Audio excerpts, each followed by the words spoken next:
بھر لیتے ہیں، خاص طور پہ شادیوں میں. توجہ سے سنیے یہ بات، بڑی سخت تکلیف ہوتی ہے جب لوگ شادیوں پہ جاتے ہیں اور پلیٹوں کے اندر چھوٹے چھوٹے ٹیلے بنا لیتے ہیں کھانا ڈال ڈال کے، اور پھر 2-4 لقمے کھاتے ہیں، کوئی چھوٹے بچے کو ساتھ کھلایا اور باقی ساری کی ساری پلیٹ واپس. اس کا حساب کون دے گا؟ پہلے تھوڑا ڈال کے چکھ لیں کہ آپ کے حساب سے نمک پورا ہے یا نہیں، اور اگر پہلی دفعہ میں آپ کو ٹھیک لگتا ہے تو بس پھر دوبارہ اتنا ڈالیں جتنا آپ کو بھوک ہے کھانا ہے. کھانا زیادہ نہیں ڈالنا، نہ گھر میں، نہ شادیوں میں، پارٹیوں میں، نہ کسی کے گھر، کیونکہ وہاں انسان سوچتا ہے میرا کیا جاتا ہے، مجھے تو کوئی نقصان نہیں. اور کتنا کھانا ضائع ہوتا ہے. اور آپ کو پتا ہے کہ آپ ہی کے شہر میں کتنے لوگ رات کو بھوکے سوتے ہوں گے، آپ نے ان کے حصے کا بھی منگا کے پکا کے ضائع کر کے بنوں میں پھینک دیا. تو کھانے کے بعد برتن صاف کرنا ہے. اگر کسی وجہ سے بعض اوقات اندازہ نہیں ہوتا، کچھ چیزیں ایسی ہوتی ہیں ان کو کھا کے جلدی پیٹ بھر جاتا ہے، تو پھر اس کھانے کو الگ نکال لیں. اگر کوئی بلی وغیرہ ہے اس کو ڈال دیں، اگر کوئی چاول وغیرہ ہے اپنے گھر میں ایک ایسی کنالی رکھ دیں، کوئی ایسی ڈش رکھ دیں کہ جس میں بچا ہوا کھانا جا کے ڈال دیں. پرندے آئیں گے وہ کھا کے چلے جائیں گے، آپ کو ثواب ملے گا. میں تو جب روٹی خود بناتی تھی تو پیڑے کا آٹا ہوتا ہے نا، وہ اگر ہاتھوں کو لگ جاتا تھا تو میں اس کے لیے الگ برتن رکھتی تھی، اور صبح سے رات تک جتنی بھی اس کے اندر ہاتھ سے اترا ہوا آٹا جمع ہوتا تھا وہ شام تک چھوٹی چھوٹی سوئیاں بن جاتا تھا سوکھ کے، پھر میں اس کو چڑیا کو ڈال آتی تھی. کیونکہ ذرے کا بھی وزن ہوگا نا قیامت کے دن، کے نہیں ذرے کا وزن ہے نا. فَمَن يَعْمَلْ مِثْقَالَ ذَرَّةٍ خَيْرًا يَرَهُ وَمَن يَعْمَلْ مِثْقَالَ ذَرَّةٍ شَرًّا يَرَهُ. شر کیا ہے؟ ضائع کرنا. خیر کیا ہے؟ کسی کے فائدے میں لے آنا. اور مجھے امید ہے کہ آپ پرندوں وغیرہ کے لیے پانی بھی رکھتے ہوں گے. آج کل آپ دیکھیں بارشیں نہیں ہو رہی، سخت گرمی میں بھی پانی ڈالیں، لیکن سردی میں بھی پانی رکھیں. کبھی راستے میں دیکھتے ہو نا پرندوں وغیرہ کو، میں سوچتی کہیں پانی نظر نہیں آ رہا، پتہ نہیں کہاں سے پیتے ہیں بیچارے، ان کو بھی پیاس لگتی ہوگی. تو آج کل بھی کچھ نہ کچھ پانی، یعنی برتن بنا چھوڑے گھر میں. اگر آپ کا چھوٹا سا بھی گھر ہے، کھڑکی کے باہر بھی چھوٹی سی جگہ ہے تو وہاں ایک چھوٹی سی کوئی چیز لگا دیں، لیکن اپنے ساتھ دوسروں کا بھی خیال رکھیں. پھر اسی طرح صحت کو فائدہ دینے والی غذا کھائیں اور وہ چیزیں چھوڑ دیں جو صحت کو نقصان دیتی ہیں. ام منذر کہتی ہیں رسول اللہ صلی اللہ علیہ وسلم میرے گھر تشریف لائے، آپ کے ساتھ علی رضی اللہ عنہ بھی تھے، اور علی رضی اللہ عنہ بیماری سے اٹھے تھے، کمزور تھے. ہمارے ہاں کھجوروں کے خوشے لٹک رہے تھے، تو رسول اللہ صلی اللہ علیہ وسلم اٹھے اور ان سے کھانے لگے، اور حضرت علی بھی کھانے کے لیے اٹھے تو رسول اللہ صلی اللہ علیہ وسلم نے ان سے فرمایا رک جاؤ، ابھی تم کمزور ہو.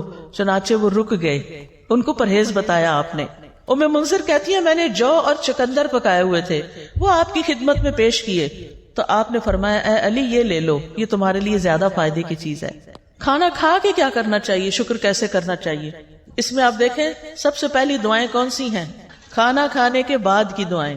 ایک نہیں کئی دعائیں ہیں. آپ نے پتہ کیا کرنا ہے؟ ان دعاؤں کو، اس پیپر کو اس میں سے الگ کر کے آپ نے اپنے کچن میں جہاں کھانا کھاتے ہیں یا ڈائننگ ہال میں یا پھر جہاں بھی آپ ہوتے ہیں وہاں یہ لگا لیں اور دیکھ کے پڑھنا شروع کریں اور ایک ایک یاد کرنا شروع کریں تاکہ کھانے کے بعد پڑھ کے آپ اٹھیں. ٹھیک ہے انشاءاللہ. اور اس سے آپ کو انشاءاللہ بہت ثواب ہوگا، اور یہ شکر ادا کرنے کا ایک طریقہ ہے. مثال کے طور پر آپ دیکھیں اللہم بارک لنا فیہ واطعمنا خیرا منہ. اے اللہ ہمیں اس کھانے میں برکت عطا فرما اور ہمیں اس سے بہتر کھلا. سبحان اللہ. ہر دفعہ کھانا کھا کے اگر آپ یہ دعا مانگتے ہیں کہ اللہ ہمیں اس سے بہتر عطا فرما تو کیا ہوگا؟ شکر ادا کرنے والے کو کیا ملتا ہے؟ بہتر ملتا ہے. پھر الحمدللہ الذی اطعم وسقا وصوغہ وجعل له مخرجا. تمام تعریفیں اللہ کے لیے ہیں جس نے کھلایا پلایا اور اسے جسم میں پیوست کیا، یعنی ہمارے جسم کا حصہ بنا اور اس کے نکلنے کی راہ بنا، یعنی جو ویسٹ تھا وہ بھی جسم سے نکل گیا.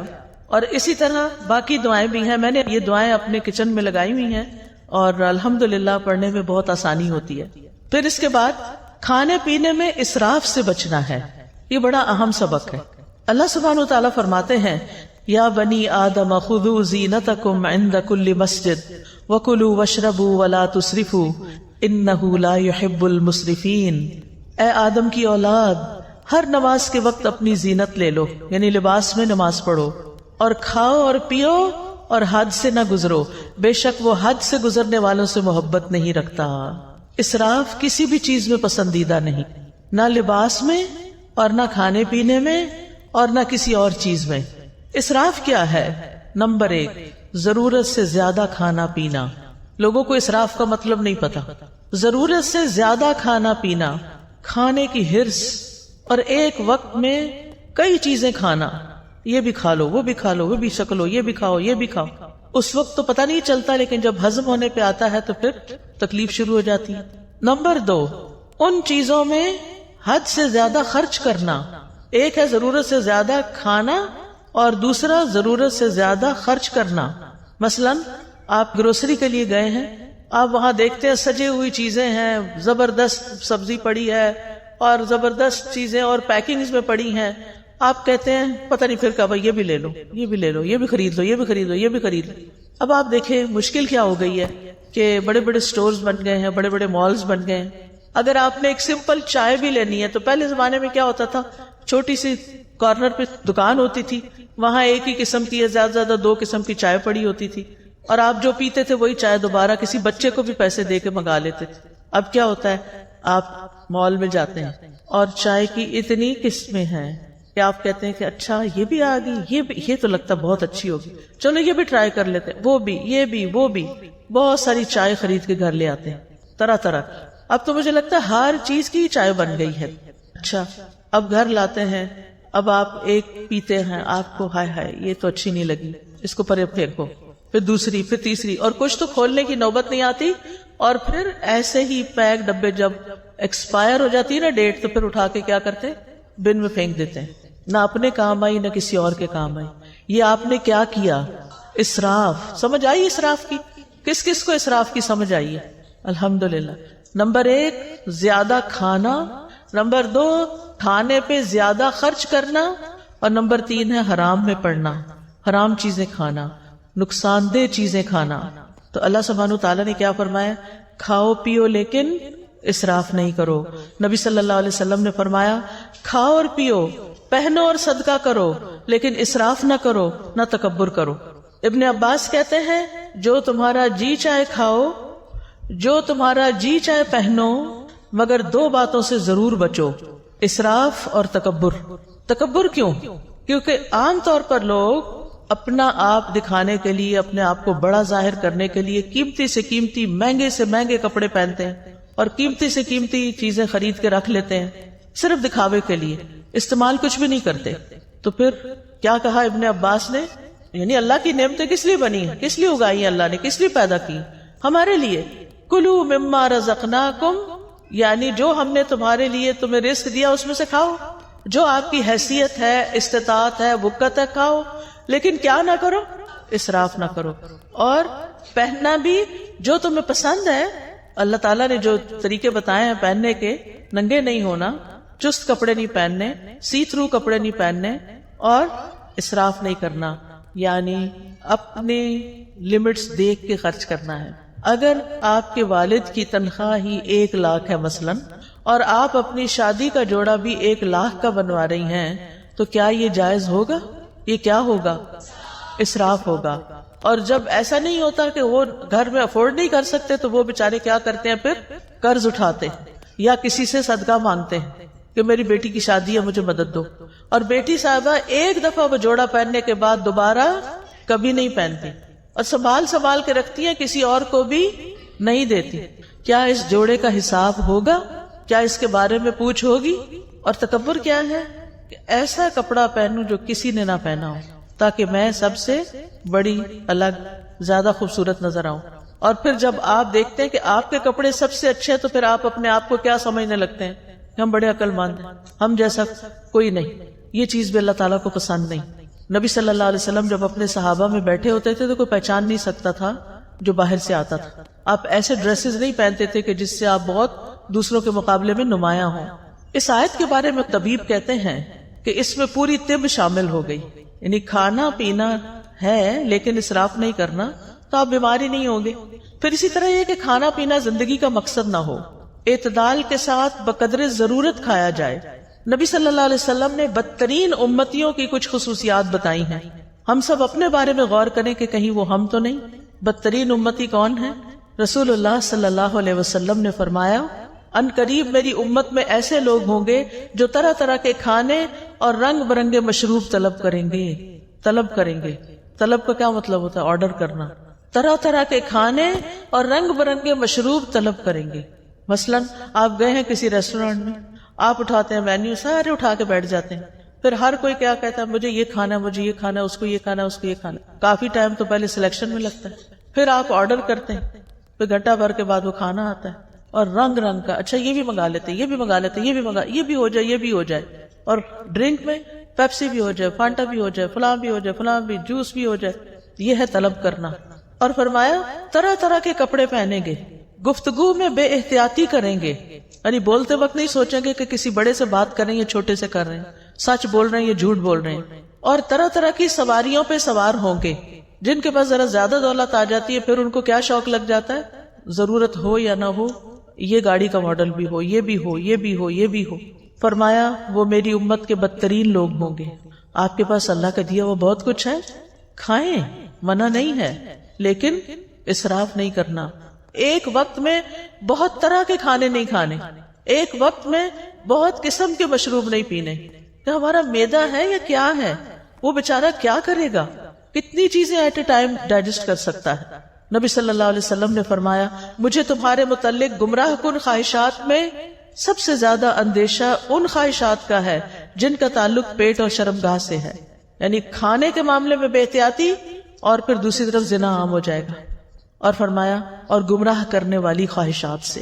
ابن قیم کہتے ہیں دل کو بگاڑنے والی 5 چیزیں ہیں: لوگوں سے زیادہ گھل مل کے رہنا، خواہش پرستی، اللہ کے علاوہ کسی اور سے دلی تعلق رکھنا، زیادہ کھانا، زیادہ سونا. یہ 5 چیزیں دل کو خراب کرنے والی ہیں. اب اکثر لوگ کیا کہتے ہیں؟ سب کچھ ہے، دل میں سکون نہیں، خوشی نہیں. ایک تو ہم نے راتوں کو دن بنا لیا اور دن کو رات بنا لیا. راتوں کو دیر تک کھانے آرڈر ہوتے رہتے ہیں اور پھر وہ کھانے کے بعد ہنسی مذاق گپ شپ، ادھر ادھر کے کوئی ویڈیو دیکھ رہا ہے، کوئی فلمیں دیکھ رہا ہے، کوئی کچھ کر رہا ہے. اور پھر جب آدھی رات گزر جاتی ہے پھر سوتے ہیں اور پھر سونے میں فجر کی نماز چلی جاتی ہے. ایسی زندگیوں میں کیا برکت ہوگی، کیا رونق ہوگی، ایسے دلوں میں کیا اطمینان ہوگا. چاہے آپ نے 100 طرح کے اچھے اچھے کھانے کھائے ہوں، آپ کا دل خوش نہیں ہو سکتا. اس کے لیے آپ کو واپس قرآن و سنت کی طرف لوٹنا ہوگا. ابو سلمان دارانی کہتے ہیں جو زیادہ کھاتا ہے اس پہ 6 آفتیں آتی ہیں. نمبر 1، وہ مناجات کی حلاوت کھو دیتا ہے، اس کو اللہ سے راز و نیاز کی باتیں کرنی نہیں آتی، اس کی دعاؤں میں کوئی خشوع نہیں رہتا. نمبر 2، علم و حکمت یاد کرنے سے محروم ہو جاتا ہے، حافظہ خراب ہو جاتا ہے. نمبر 3، مخلوق پر شفقت سے محروم ہو جاتا ہے، کیونکہ جب وہ پیٹ بھر لیتا ہے وہ سمجھتا سب کے پیٹ بھرے ہوئے ہیں، وہ کسی اور کے بارے میں نہیں سوچتا. اس پر عبادت ثقیل ہو جاتی ہے، مشکل ہو جاتی ہے، اس کی خواہشات اور شہوت بڑھ جاتی ہے. سارے اہل ایمان مسجدوں کی طرف چکر لگاتے ہیں اور پیٹ بھرنے والا کوڑا کرکٹ کی طرف گردش کرتے ہیں. یعنی پہلے زمانے میں کوڑے کے ڈھیروں کے پاس لوگ جا کے رفع حاجت کرتے تھے، یعنی آج کل کی زبان میں. اور یہ بار بار واش روم کے چکر لگاتے رہتے ہیں، یہ بار بار ٹوائلٹ ہی جاتے رہتے ہیں.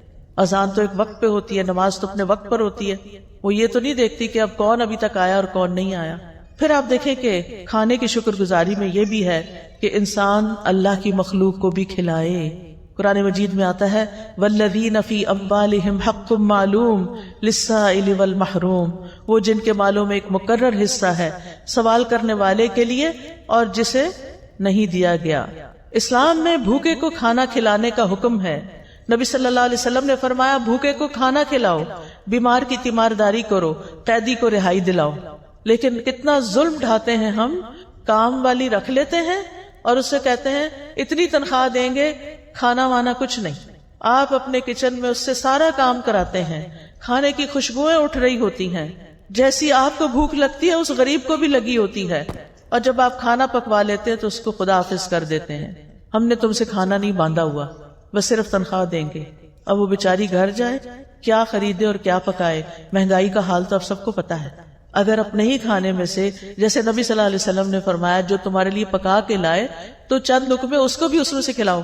اگر اس میں سے آپ اسے بھی دے دیتے ہیں، بٹھا کے کھلا دیتے ہیں، کتنا بڑا اجر کماتے ہیں. آپ کو گھر سے باہر جا کے صدقہ کرنے کی ضرورت نہیں پیش آئے گی اگر آپ گھر کے غریب ملازموں کو اچھا کھانے پینے کو دے دیتے ہیں. کیا حکم ہے؟ جو خود کھاؤ وہی ان کو کھلاؤ. کیا ہم اس پہ عمل کرتے؟ ان کا کھانا تو الگ بنتا ہے.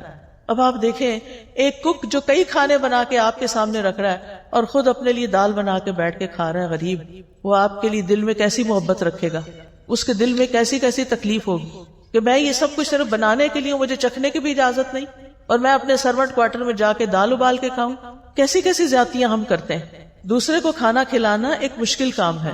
انسان کے دل کے اندر بخل ہے، لیکن یہ تو کرنا ہی ہے کیونکہ اس میں اجر بہت زیادہ ہے. یہ انبیاء کی صفت ہے. قرآن مجید میں آتا ہے فَلَقْتَحَمَ الْعَقَبَةَ وَمَا أَدْرَاكَ مَا الْعَقَبَةُ فَكُّ رَقَبَةٍ أَوْ إِطْعَامٌ فِي يَوْمٍ ذِي مَسْغَبَةٍ. پھر وہ مشکل گھاٹی میں نہ گھسا. کیا ہے وہ مشکل گھاٹی؟ وہ گردن چھڑانا یا کسی بھوک والے دن میں کھانا کھلانا ہے. آج کل سردیاں ہیں نا، سردیوں میں بھوک زیادہ لگتی ہے، لیکن اس میں انسان کہتا ہے پھر میرا کیا بنے گا جو اس کو بھی کھلایا بیچ میں سے، تو لہذا سارا اپنے لیے رکھ لو. یہ مشکل کام ہے کھلانا، لیکن جس کو اللہ توفیق دے اس کے لیے بڑا ہی حلاوت والا کام ہے. اس کو کھلا کے زیادہ مزہ آتا ہے. جب حضرت ابراہیم کے پاس فرشتے آئے تو انہوں نے کیا کیا؟ یہ نہیں پوچھا کہاں سے آئے ہو، اجنبی لوگ، لیکن چلے گئے اور کھانا لے کر آئے. نبی صلی اللہ علیہ وسلم نے عورتوں کو بھی نصیحت کی، مسلمان عورتوں تم میں کوئی اپنی ہمسائی کے گھر بکری کے ایک پائے کا کھر بھیجنے کو بھی حقیر نہ سمجھے. یعنی کھانا بنا کے یا بنانے سے پہلے اپنے ہمسایوں میں بھی تقسیم کیا کرو، کچھ نہ کچھ ان کو بھی بھیجا کرو، اس سے محبت بڑھتی ہے. جہنم میں جانے والے لوگوں کی جو خصوصیت سورۃ الحاقہ میں بتائی گئی وہ کیا ہے؟ انہ کان لا یؤمن باللہ العظیم ولا یحض علی طعام المسکین، کہ وہ اللہ بڑے عظمت والے پر ایمان نہیں رکھتا تھا اور نہ مسکین کو کھانا کھلانے کی ترغیب دیتا تھا. یعنی صرف خود کھلانا بھی کافی نہیں، اوروں کو بھی ترغیب دلانی ہے کہ وہ بھی کھلایا کریں. نبی صلی اللہ علیہ وسلم نے کیا حکم دیا تھا اپنے صحابہ کو کہ کھانے میں کیا کریں؟ پانی زیادہ ڈال لیں، شوربہ بنا لیں اور ہمسایوں کو یاد رکھیں. ابو درداء رضی اللہ عنہ اپنی بیوی کو مساکین کی وجہ سے زیادہ شوربہ بنانے کی ترغیب دیتے تھے. اور لیٹلی آپ دیکھیں کہ ہم لوگوں کے کھانے کا سٹائل کیا ہو گیا ہے، شوربے والے کھانے تو غائب ہوتے جا رہے ہیں. اب ہم سب کی پسند کیا ہے؟ فرائیڈ یا روسٹ یا بنا ہوا کھانا، بس جو میدے پہ ہضم کرنا بھی بڑا مشکل ہے. نہ ہم نے خود اپنے لیے فائدے کا کام کیا اور نہ دوسروں کو فائدہ پہنچایا. وہ کہتے تھے ہم نے ایمان لا کے آدھی زنجیر اتار پھینکی ہے، یعنی جہنم میں جانے والی، کیونکہ اس میں آتا نا کہ وہ کہا جائے گا کہ اس کو جہنم میں جکڑو زنجیروں میں. کیا ہم باقی بھی نہ اتار دیں، یعنی کھانا کھلا کے؟ پھر اسی طرح آپ دیکھیں بہت سے سلف صالحین اپنی افطاری کے کھانے میں دوسروں کو ساتھ کھلاتے تھے. عبداللہ بن عمر، داؤد تائی، مالک بن دینار اور احمد بن حنبل انہی لوگوں میں سے تھے. ابن عمر یتیموں اور مسکینوں کے ساتھ بیٹھ کے افطار کرتے. اگر انہیں یہ علم ہو جاتا کہ انہوں نے مساکین اور یتیموں کو نہیں کھلایا تو وہ افطاری کے وقت کھانا نہیں پھر کھاتے تھے کہ مسکینوں کو کیوں نہیں کھلایا. اور بعض ایسے بھی تھے جیسے حسن بصری اور عبداللہ بن مبارک کہ خود بھوکے بھی رہ لیتے لیکن دوسروں کو کھلاتے، کیونکہ یہ اللہ تعالیٰ کو بڑا ہی محبوب اور پسند ہے کہ انسان دوسروں کو کھلائے. نبی صلی اللہ علیہ وسلم نے فرمایا وہ لوگ اللہ تعالیٰ کو زیادہ پیارے ہیں جو لوگوں کے لیے زیادہ فائدے مند ہیں. اللہ کے نزدیک سب سے پسندیدہ اعمال یہ ہیں کسی مسلمان کو خوش کرنا، اس سے کوئی تکلیف دور کرنا، اس کا قرضہ ادا کر دینا، اس سے بھوک کو دور کر دینا. پھر کھانا کھلانا جو ہے یہ صدقہ ہے، صرف باہر والوں کو نہیں، گھر والوں کو بھی. نبی صلی اللہ علیہ وسلم نے فرمایا تمہارا اپنے آپ کو کھلانا بھی صدقہ ہے، تمہارا اپنے بیٹے کو کھلانا بھی صدقہ ہے، تمہارا اپنی بیوی کو کھلانا بھی تمہارے لیے صدقہ ہے، تمہارا اپنے خادم کو کھلانا بھی تمہارے لیے صدقہ ہے. یعنی اس پر اجر ملے گا. کھانا پکا کے خود کھا رہے اس پر بھی اجر ہے، گھر والوں کو کھلا رہے اس پر بھی اجر ہے. یہ بات خواتین کو اپنے پلے باندھ لی چاہیے کہ میں جو کچن میں کام کرتی ہوں وہ میرے لیے بہت بڑا اجر کا کام ہے. کیونکہ عام طور پہ ہم کہتے ہیں یہ کیا مصیبت ہے، میں ہی پکاتی رہوں، اس کو مصیبت نہ سمجھیں، یہ اجر کی بات ہے. پھر اسی طرح کسی کو پانی کا ایک گھونٹ پلانا بھی صدقہ ہے. کھجور کا آدھا ٹکڑا دے کے بھی انسان جہنم سے بچ سکتا ہے. پھر اسی طرح خاص طور پر یتیموں اور مسکینوں کو کھلانا. نبی صلی اللہ علیہ وسلم نے فرمایا جو شخص مسلمان ماں باپ کے کسی یتیم بچے کو اپنے کھانے اور پینے میں اس وقت تک شامل رکھتا ہے جب تک وہ اس کی مدد سے مستغنی نہیں ہو جاتا، یعنی خود کمانے نہیں لگ جاتا، تو اس کے لیے یقینی طور پر جنت واجب ہو جاتی ہے۔ یعنی جو اپنے کھانے میں یتیموں اور مسکینوں کو شامل کر لیتا ہے، یعنی یتیموں کو خاص طور پر کہ جن کا کوئی کمانے والا نہیں، اس کی بیوہ ماں کو آزاد کر دیتا ہے کمانے کی فکر سے، تو ایسے شخص کے لیے جنت واجب۔ پھر آپ دیکھیں کہ آپ ایک لقمہ بھی جو کسی کو کھلاتے ہیں نا، وہ ایسے پڑا نہیں رہتا۔ حدیث میں آتا ہے کہ اللہ سبحانہ وتعالیٰ تم میں سے ہر ایک کی کھجور اور لقمے کو اس طرح بڑھاتا ہے جیسے تم میں سے کوئی آدمی اپنے گھوڑے کے بچھیرے کو پالتا ہے، یہاں تک کہ ایک لقمہ احد پہاڑ جتنا ہو جائے گا، یعنی قیامت کے دن اتنا بڑا اس کا اجر آپ کے سامنے آئے گا۔ پھر اسی طرح رسول اللہ صلی اللہ علیہ وسلم نے فرمایا قیامت کے دن ہر شخص اپنے صدقے کے سائے میں ہوگا یہاں تک کہ لوگوں کے درمیان فیصلہ ہو جائے۔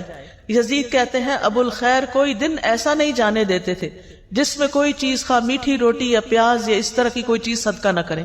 جب گھر سے نکلتے تھے کچھ نہ کچھ کھانا لے کے نکلتے اور کسی نہ کسی کو کھلا دیتے تھے۔ ہانی بن یزید نے نبی صلی اللہ علیہ وسلم سے پوچھا مجھے کوئی ایسی چیز بتا دیں جس سے میرے لیے جنت لازم ہو جائے۔ آپ نے فرمایا حسن کلام اور کھانا کھلانے کو لازم پکڑو، کھانا کھلانا شروع کرو، یہ جنت لازم کر دے گا۔ اور جنت کے بالا خانے، خوبصورت محلات اس شخص کے لیے ہیں جو بات اچھی طرح کرے، کھانا کھلائے، اور جب لوگ رات کو سو رہے ہوں تو وہ نماز پڑھے۔ اسی طرح صرف پانی پلانے کا بھی بہت بڑا اجر ہے، نہ صرف یہ کہ انسانوں کو بلکہ جانوروں کو بھی۔ آپ کو یاد ہے کہ وہ ایک عورت جو ویسے بہت بری عورت تھی لیکن اس نے ایک کتے کو پانی پلایا تھا کنویں سے نکال کے، تو اس کی وجہ سے اس کی بخشش کر دی گئی تھی۔ پھر اسی طرح آپ دیکھیے کہ کوئی شخص اگر کسی کو ہدیے میں چاندی یا سونا دے یا مشکیزہ دے یا کسی کو دودھ پلا دے تو یہ ایسا ہے جیسے غلام کو آزاد کر دے۔ اب سونا چاندی دینا تو بڑا مشکل ہو گیا ہے کیونکہ بڑا ہی مہنگا ہو گیا ہے، لیکن دودھ پلایا جا سکتا ہے غلام کو، اور دودھ پلانا ایسا ہے جیسے ایک غلام آزاد کرنا۔ آج کل غلام بھی نہیں ہے، اور خالص دودھ اگر کسی کو آپ پلاتے ہیں تو اور بڑا اجر ہے۔ تو ایسے معاملات میں دل کو کھلا کرنا ہے۔ ہم یا تو کچھ کسی کو کھلاتے نہیں یا بہت بڑی دعوت کرتے ہیں اور اس میں اسراف کرتے ہیں۔ اعتدال میں رہیے، جو میسر ہے، جو خود کھاتے ہیں وہی کھلاتے رہیے، دوست کو، احباب کو، مہمان کو، رشتہ داروں کو، ہمسایوں کو، نوکروں کو، تو انشاءاللہ اس سے اجر ثابت ہو جائے گا۔ اب آخر میں ایک چھوٹا سا واقعہ سناؤں گی۔ ایک حدیث ہے صحیح مسلم میں، مقداد رضی اللہ عنہ کہتے ہیں کہ میں اور میرے دو ساتھی اس وقت جب سخت بھوک لگی تھی ہمیں، اور بھوک کی وجہ سے نہ ہم سن پا رہے تھے نہ ہم دیکھ پا رہے تھے، یعنی ایسے لگ رہا تھا کہ ہم نے سننے دیکھنے کی قوت ہی چلی گئی، اتنی کمزوری ہو گئی بھوک کی وجہ سے۔ ہم خود کو رسول اللہ صلی اللہ علیہ وسلم کے صحابہ پہ پیش کرتے رہے کہ ان کو بتائیں کہ ہمیں بھوک لگی ہے، لیکن کوئی ہمیں بطور مہمان قبول کرنے پہ تیار نہ ہوا، ہو سکتا ہے ان کے اپنے گھر میں کچھ نہ ہو۔ پھر ہم نبی صلی اللہ علیہ وسلم کی خدمت میں حاضر ہوئے، آپ ہمیں اپنے گھر لے گئے، وہاں 3 بکریاں تھیں۔ نبی صلی اللہ علیہ وسلم نے فرمایا تم لوگ مشترکہ طور پر ہم سب کے لیے ان کا دودھ نکالا کرو، یعنی تم بھی پیو ہم بھی پیئیں گے، سب مل کے نکالو۔ ہم ان کا دودھ نکالتے اور ہر شخص اپنا حصہ پی لیتا، اور نبی صلی اللہ علیہ وسلم کے حصے کا دودھ اٹھا کے رکھ دیتے کہ جب آپ تشریف لائیں گے تو آپ بھی پی لیں گے۔ آپ رات کے وقت تشریف لاتے، سلام کرتے، کسی سوئے ہوئے کو نہ جگاتے اور جاگنے والے کو سلام سنا دیتے، یعنی آہستہ سے سلام بول دیتے۔ پھر آپ مسجد میں تشریف لاتے، نماز پڑھتے، پھر واپس آ کر اپنے حصے کا دودھ پیتے۔ رات کو آپ دودھ پیتے تھے۔ آپ رات کو تشریف لاتے کس طرح کہ جو سوئے ہوئے ہیں ان کو جگاتے نہیں تھے۔ ہمارے یہاں تو کیا ہوتا ہے کہ بیوی بیچاری تھک ہار کے سوئی بھی ہو، اب مرد خود بھی آتا ہے لیٹ اور پھر ساتھ 2-4 مہمان بھی لے آتا ہے اور کہتا ہے کہ اٹھو اب ان کو کھلاؤ، تو یہ زیادتی والی بات ہے، ایسے نہیں کرنا چاہیے۔ اگر مہمانوں کو لانا ہے تو پہلے سے بتائیں، اور پھر ان کا انتظام ایسے ہو کہ کسی سونے والے کو جگایا نہ جائے۔ پھر کہتے ہیں کہ ایک رات میرے پاس شیطان آ گیا، اس وقت میں اپنے حصے کا دودھ پی چکا تھا۔ اس نے کہا محمد صلی اللہ علیہ وسلم انصار کے پاس جاتے ہیں، وہ ان کو ہدیے اور تحفے دیتے ہیں اور آپ ان کے ہاں سے لے لیتے ہیں، اور یہ جو تھوڑا سا دودھ پڑا ہے رسول اللہ صلی اللہ علیہ وسلم کو اس کی کوئی ضرورت نہیں، یعنی خود ہی پی جاؤ۔ بعض اوقات ایسا ہوتا ہے نا کہ ہمیں کہا جاتا ہے یہ تمہارا اور فلاں کا، ہم پی لیتے ہیں، کھا لیتے ہیں اور کہتے ہیں اچھا پتہ نہیں وہ آئے گی کہ نہیں، وہ بھی کھا لو۔ یہی معاملہ ہوا یہاں، کہتے ہیں میں دودھ کے پاس گیا، وہ بھی دودھ پی لیا جو کس کے لیے رکھا ہوا تھا؟ رسول اللہ صلی اللہ علیہ وسلم کے لیے۔ اور جب وہ دودھ میرے پیٹ کے اندر چلا گیا اور مجھے یہ یقین ہو گیا کہ اب یہ واپس میں نہیں نکال سکتا، تو شیطان نے مجھے پریشان کرنا شروع کر دیا. کہتا ہے افسوس تم پر، تم نے یہ کیا کیا. یہ ہے شیطان، پہلے اس عمل کو خوشنما بنا دیتا ہے، جب کر لیتے ہیں تو پھر پریشان کرتا ہے کہ تم نے ٹھیک نہیں کیا، اور بے چینی لگا دیتا ہے. تم نے محمد صلی اللہ علیہ وسلم کا بھی حصہ پی لیا، اب وہ آئیں گے تو ان کو دودھ نہیں ملے گا، اور ہر صورت تمہارے خلاف بد دعا کریں گے، پھر تم ہلاک ہو جاؤ گے، تمہاری دنیا آخرت برباد ہو جائے گی. اب یہ شیطان یہ دل میں وسوسے ڈال رہا ہے، کس کے؟ ان صحابی کے، مقداد کے. وہ کہتے ہیں میرے جسم پر ایک چھوٹی سی چادر تھی، میں اگر پیروں پر ڈالتا تو سر باہر نکل آتا، سر پہ ڈالتا تو پیر باہر نکل جاتے، اور کیفیت یہ ہو گئی کہ مجھے نیند نہیں آ رہی تھی کہ میں یہ کیا کر آیا ہوں. اور رہے میرے ساتھی تو وہ تو سو رہے تھے اپنا اپنا حصہ پی کے، انہوں نے تو وہ کام ہی نہیں کیا جو میں نے کر لیا تھا. کہتے ہیں پھر نبی صلی اللہ علیہ وسلم تشریف لائے، اور آپ جس طرح سلام کرتے تھے اسی طرح سلام کیا. پھر آپ مسجد میں آئے، نماز پڑھی، پھر آپ دودھ کے پاس آئے، اس کا برتن کھولا تو اس میں کچھ بھی نہیں تھا، وہ تو پی لیا گیا تھا. آپ نے آسمان کی طرف سر اٹھایا تو میں نے دل میں کہا اب تو ضرور میرے خلاف بد دعا ہوگی اور میں ہلاک ہو جاؤں گا. شیطان ایسی بدگمانیاں بھی ڈالتا ہے، لیکن آپ نے دعا کی اللہم اطعمنی واسقی من سقانی، اللہ جو مجھے کھلائے اسے تو کھلا، اور جو مجھے پلائے تو اسے پلا. اتنی خوبصورت دعا. یہ سن کر وہ چادر سے باہر آ گئے کیونکہ جاگ ہی نہیں تھا، ان کو نیند نہیں آ رہی تھی مقداد کو، اور اسے جسم پر مضبوطی سے باندھ دیا. چھری لی اور بکریوں کی طرف چل پڑا کہ ان میں سے کون سب سے زیادہ فربا موٹی ہے، میں اس کو رسول اللہ صلی اللہ علیہ وسلم کے لیے ذبح کر دوں. میں نے دیکھا تو اس کے تھن دودھ سے بھرے ہوئے تھے، بلکہ سب بکریوں کے تھن دودھ سے بھرے ہوئے تھے. میں نے محمد صلی اللہ علیہ وسلم کے گھر والوں کے برتنوں میں سے وہ برتن لیا جس میں وہ دودھ دوتے تھے، پھر میں نے اس میں دودھ دوہا حتیٰ کہ برتن پہ جھاگ آ گیا. یعنی بہت زیادہ وہ جب دھاریں لگاتے ہیں نا تو جھاگ آتی ہے. پھر میں اسے لے کر حضور صلی اللہ علیہ وسلم کی خدمت میں آیا. آپ نے فرمایا تم لوگوں نے رات کو اپنا مشروب پی لیا تھا. میں نے عرض کی اللہ کے رسول آپ بھی پی لیجئے. آپ نے دودھ پی لیا، پھر مجھے دیا. میں نے کہا اللہ کے رسول آپ اور پیجئے. آپ نے پھر پی لیا اور برتن دوبارہ مجھے دیا. جب میں نے جان لیا کہ رسول اللہ صلی اللہ علیہ وسلم سیر ہو چکے ہیں اور میں نے آپ کی دعا کو پا لیا ہے، یعنی یہ دعا تو مجھے لگی کہ اللہم اتم من اطعمنی واسقی من سقانی، تو میں ہنسنے لگ گیا. ہنستے ہنستے زمین پہ گر گیا. آپ نے فرمایا مقداد یہ ایک بری خصلت ہے، یہ کوئی اچھا اخلاق نہیں ہے کہ ہنستے ہنستے نیچے گرو. کئی لوگ ایسے کرتے ہیں تو ایسا نہیں کرنا چاہیے. میں نے کہا اللہ کے رسول میرے ساتھ تو یہ معاملہ ہوا تھا آج اور میں نے اس طرح کیا. آپ نے فرمایا یہ دودھ اس وقت جو تمہیں ملا اللہ کی رحمت کے سوا کچھ نہ تھا. تم نے مجھے اس وقت کیوں نہ بتا دیا، ہم اپنے ساتھیوں کو بھی جگا دیتے اور وہ بھی اس رحمت میں سے اپنا حصہ پا لیتے. میں نے کہا اس ذات کی قسم جس نے آپ کو حق کے ساتھ بھیجا ہے، جب یہ دودھ آپ نے پی لیا اور آپ کے ساتھ میں نے بھی پی لیا تو اب مجھے کوئی پرواہ نہیں کہ کس نے پیا اور کس نے نہیں پیا. بس میرا کنسرن یہی تھا.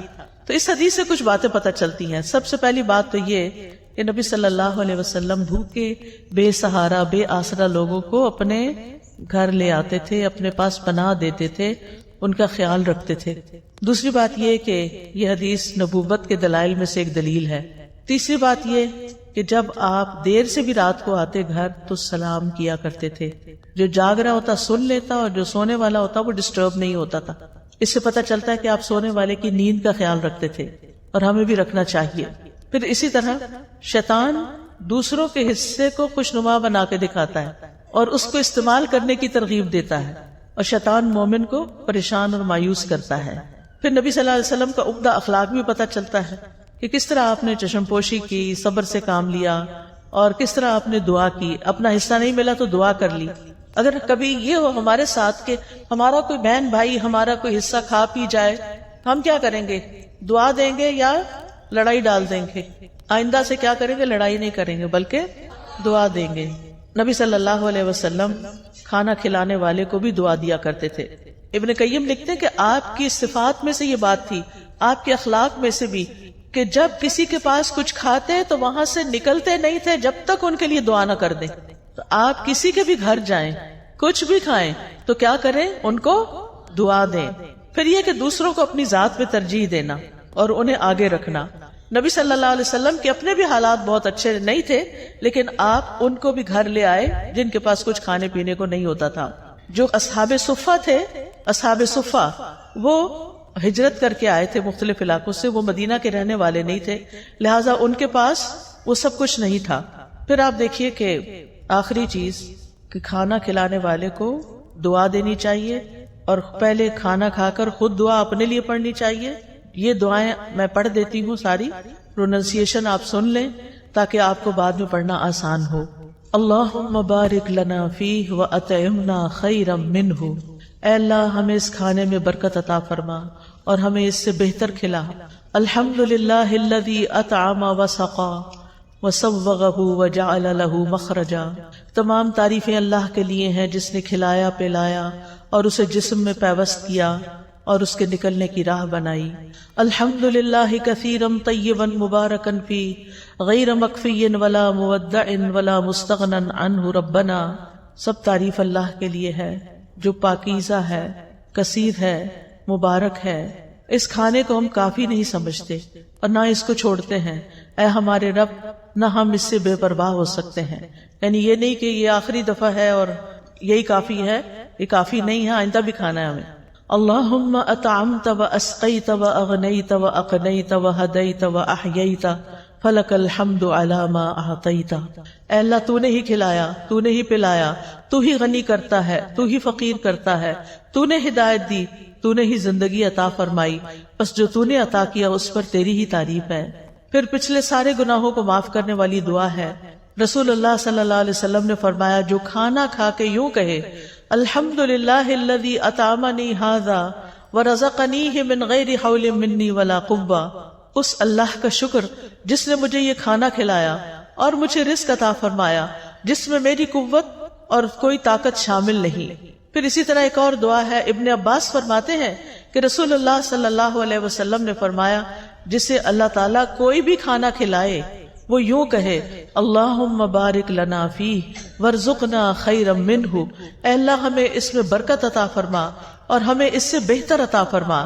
جب دودھ پیتے تو کیا پڑھتے؟ اللہم بارک لنا فیہ وزدنا منہ. اے اللہ ہمارے اس دودھ میں ہمیں برکت عطا کر اور ہمیں اس سے زیادہ عطا کر. ابو ہریرہ رضی اللہ عنہ کھانا کھانے کے بعد کس طرح شکر ادا کرتے تھے؟ وہ کہتے ہیں ابو ہریرہ نے حمید سے کہا میری والدہ کے پاس جاؤ، ان کو سلام کہو اور کہو آپ کا بیٹا آپ کو سلام دے رہا ہے اور کہتا ہے ہمیں کچھ کھانا کھلائیں. اس پر ان کی والدہ نے جو کی 3 روٹیاں اور زیتون کا تیل جو ہے اور نمک رکابی میں رکھا، اسے اپنے سر پہ رکھ لیا اور ان کے پاس لے کر یہ چلے گئے. پھر جب میں نے ان لوگوں کے سامنے کھانا رکھا تو ابو ہریرہ نے کہا یہ تو بہت بڑی چیز ہے. الحمدللہ الذی اشبعنا من الخیر. سب تعریف اللہ کے لیے ہے جس نے ہمارا پیٹ روٹی سے بھرا، یعنی ہمارا کھانا 2 سیاہ رنگ یعنی کھجور اور پانی کے سوا کچھ نہ تھا. تو جب روٹی ملتی تھی تو وہ بہت بڑی نعمت سمجھتے تھے اس کو. پھر شدت بھوک کے وقت کی دعا ہے. اس سے پہلے ایک اور دعا ہے الحمدللہ الذی ہدانا واطعمنا وسقانا ونعمنا. اللہ اکبر. اللہم الفتنا نعمتک بکل شر اصبحنا منها وامسینا بکل خیر فنسألک تمامها وشکرها لا خیر الا خیرک ولا الہ غیرک الہ الصالحین ورب العالمین. الحمدللہ ولا الہ الا اللہ ما شاء اللہ ولا قوة الا باللہ. اللہم بارک لنا فیما رزقتنا وقنا عذاب النار. اس کا ترجمہ ہے سب تعریف اللہ کے لیے ہے جس نے ہمیں ہدایت دی. ہدایت کھانے پینے سے بھی زیادہ قیمتی چیز ہے. ہمیں کھلایا اور ہمیں پلایا، ہمیں نعمتیں عطا فرمائیں. اللہ سب سے بڑا ہے. اے اللہ تیری نعمت اس وقت آئی جب ہم شر میں پھنسے ہوئے تھے. ہم نے اس نعمت کی وجہ سے ہر طرح کی خیر کے ساتھ صبح کی اور شام کی. بس ہم تجھ سے اس نعمت کے مکمل ہونے کا اور اس کے شکر ادا کرنے کا سوال کرتے ہیں. تیری خیر کے سوا کوئی خیر نہیں، تیرے سوا کوئی معبود نہیں. اے الہ الصالحین، سارے جہانوں کے رب، سب تعریف اللہ کے لیے ہے اور اللہ کے سوا کوئی معبود نہیں. جو چاہتا ہے وہی ہوتا ہے، کسی میں طاقت نہیں سوائے اللہ کے. اے اللہ جو رزق تو ہمیں دے اس میں برکت دے اور ہمیں آگ کے عذاب سے بچا لے. اور اسی طرح حضرت عائشہ فرماتی ہیں کہ نبی صلی اللہ علیہ وسلم رات کو بھوک کی وجہ سے کروٹیں بدلتے تھے اور یہ دعا پڑھتے لا الہ الا اللہ الواحد القہار رب السماوات والارض وما بینہما العزیز الغفار. نہیں ہے کوئی معبود برحق مگر اللہ جو اکیلا اور زبردست ہے، آسمانوں اور زمین اور ان دونوں کے درمیان والی تمام چیزوں کا رب ہے. وہ غالب اور بہت بخشنے والا ہے. پھر اگر کوئی آپ کو کھانا کھلائے تو آپ کیا دعا کریں؟ اللہم اطعم من اطعمنی واسق من سقانی، اللہ جو مجھے کھلائے تو اسے کھلا، اور جو مجھے پلائے تو اس کو پلا۔ ہمارا کیا کھلانا اور ہمارا کیا پلانا، جو اللہ کھلائے گا اس کا تو کوئی میچ ہی نہیں۔ پھر اسی طرح کھانا کھلانے والے کے رزق میں برکت کی دعا کرنی چاہیے کہ اللہ تعالیٰ اس کو برکتیں عطا کر۔ اور پھر ایک اور دعا ہے، افطر عندک الصائمون طعامکم الابرار وصلت علیکم الملائکہ، تمہارے ہاں روزہ افطار کیا کریں نیک لوگ، وہ تمہارے کھانا کھایا کریں اور فرشتے تمہارے لیے دعائیں کریں۔ تو یہ ہے کھانا کھلانے سے متعلق ہمارے دین کی رہنمائی۔